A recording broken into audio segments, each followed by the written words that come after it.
Hello mga kawates, nandito po kami sa Costco. Bakit walang pera? Naglalakad lang kami dito. Window lang, walang shopping.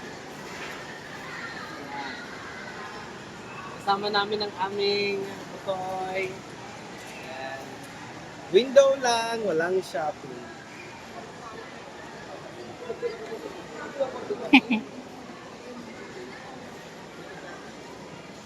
Dito, dito po muna tayo sa SM store, department store. Maghahalungkat tayo dito ng mga gamit, bahay. Bye.